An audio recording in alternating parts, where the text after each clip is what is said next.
Para saudara dan saudari yang Tuhan cintai, selamat pagi dan selamat bertemu lagi dalam renungan harian dari Paroki Santo Petrus dan Paulus Hargapura, edisi hari Selasa, tanggal 18 Oktober 2022. Hari ini Gereja Semesta merayakan Pesta Santo Lukas, penulis Injil. Mengawali hari yang baru ini, kita hendak mendengar dan merenungkan sabda Tuhan. Marilah sebelum kita mendengar dan merenungkan sabda Tuhan, kita berdoa. Dalam nama Bapa dan Putra dan Roh Kudus. Amin. Allah Bapa yang Maha Pengasih, Engkau telah memilih Santo Lukas untuk menyingkapkan misteri kasih-Mu terhadap orang miskin melalui pewatan lisan dan tertulis. Perkenankanlah kami yang bermegah atas nama-Mu tetap sehati sejiwa, dan perkenankanlah semua bangsa melihat penyelamatan-Mu. Bersabdalah ya Tuhan, kami siap untuk mendengarkan. Terpujilah Engkau, Bapa, Putra, dan Roh Kudus, kini dan sepanjang segala masa. Amin.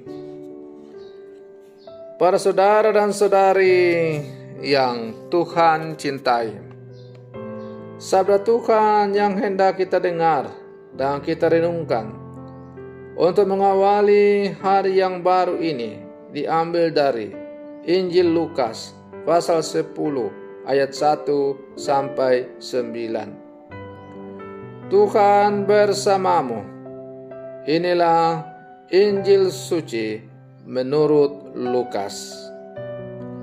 Pada suatu hari, Tuhan menunjuk 70 murid, lalu mengutus mereka berdua-dua mendahulunya ke setiap kota dan tempat yang hendak dikunjunginya.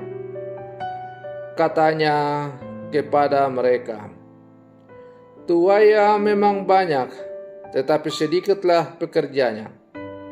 Karena itu mintalah kepada Tuan yang mempunyai tuaian, supaya ia mengirimkan pekerja-pekerja untuk tuaian itu.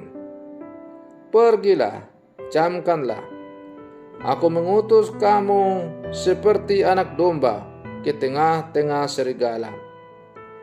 Janganlah membawa pundi-pundi atau bekal atau kasut, dan janganlah memberi salam kepada siapapun selama dalam perjalanan.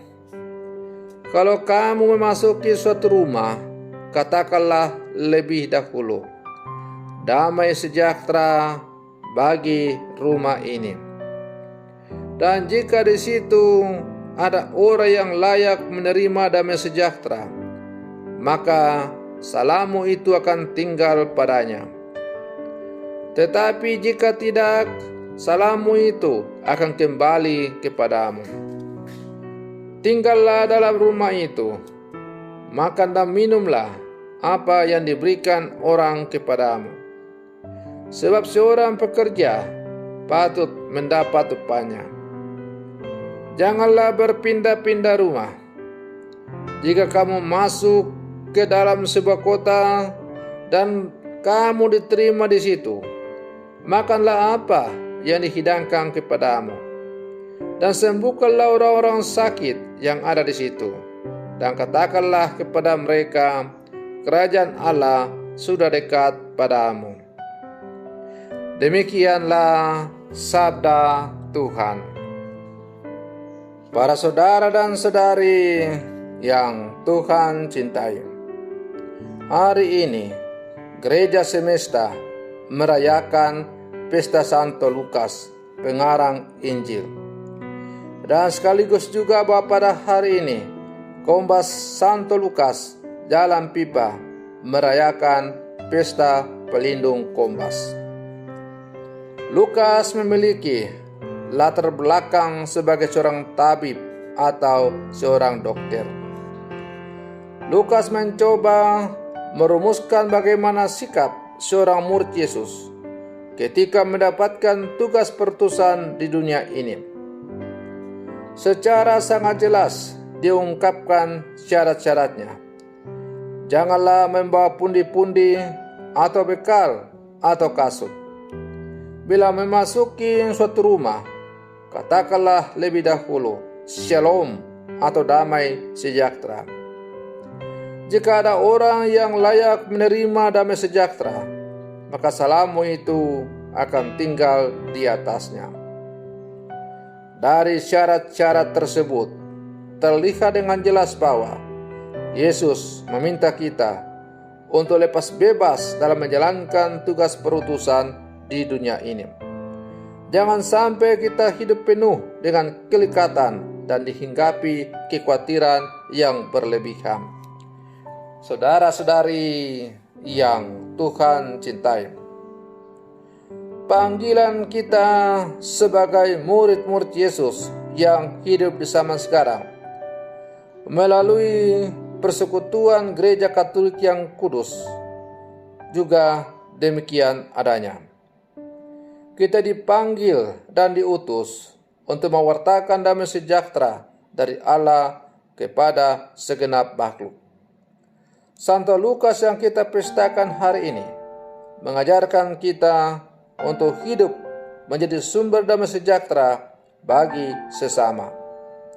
Hal itu ia tunjukkan dalam Injil yang ditulisnya tentang karya keselamatan Allah dalam diri Yesus Kristus. Kegigihannya merekam dengan baik perjalanan Yesus, Sang Putra Tunggal Allah yang rela dan menyatu dengan hidup kita manusia. Prasyarat terjauh untuk menjadi pembawa damai sejahtera Allah adalah kesiapsediaan kita untuk dipakai dan diutus Allah tanpa memikirkan harta dan apa yang kita dapatkan. Sebuah sikap lepas bebas terhadap aneka kelikatan duniawi. Para saudara dan saudari yang Tuhan cintai, itu tidak berarti bahwa harta benda uang tidak penting dalam karya perutusan. Itu juga penting. Tetapi uang, harta dalam karya pelayanan itu hanyalah sebuah sarana untuk semakin mendukung supaya karya pewartaan Injil semakin berdaya guna. Maka uang, kekayaan bukanlah tujuan utama, tetapi hanya sebagai sarana untuk semakin mendukung supaya karya pewartaan Injil itu bisa berjalan dengan baik.